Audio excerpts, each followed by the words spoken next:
Okay, folks, we're talking about a 2007 Chevrolet Silverado Classic, but this will apply to most any of your 2002 through 2010, maybe 11 or 12 Chevrolet pickup trucks.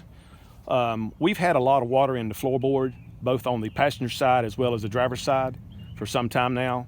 What we did, we took the floor mat out and we replaced the gasket here. We replaced this gasket, and we've also replaced the windshield. Also, we covered up the third tail light here with tape and ran water over everything to see what might be the problem. We never could figure this out. This has been going on for about 9 or 10 months. My son's been just driving around with the floor mat out. But today we had a gentleman come by from the water doctors and diagnosed the problem to the pressure vent. What this vent does is when the door is open and closed, these little pads right here open and close.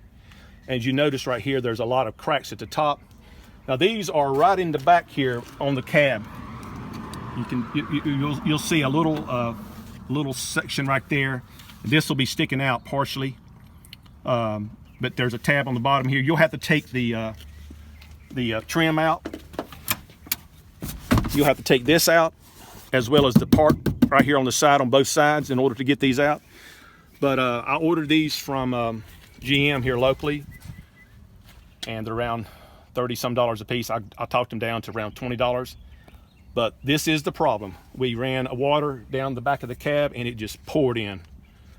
But we're going to put new ones in, and then we're going to put some RTV silicone around this whole gasket area here. I mean, this thing is just compromised. It's ridiculous. Look at it, it just tears off. So this is ultimately the culprit. So we could have just put some silicone around this and snapped it back in, but being this is my son's truck, we want to make sure this is done and done right. Done once and done right. So we're going to put brand new ones in, and we're going to put a little coat of RTV silicone around it. And then we'll slide it back in from the bottom here, slide it back up all the way to the very top up here. There's another little rubber gasket in here. Put it all the way up there, and then when we get it all the way to the very top, we'll just push it in and it'll snap in. So, hope this helps some of you. I've looked on YouTube for a solution to the water problem. I've not seen this on there anywhere.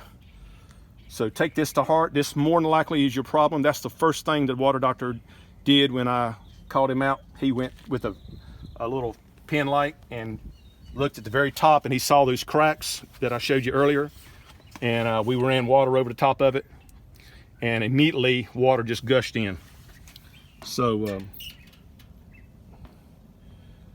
maybe you can see where I'm talking about. It's a little rectangle hole back there that this fits in. At any rate, I appreciate you folks following my videos. Hopefully this will help you, and we'll look forward to seeing you on the next video. Take care.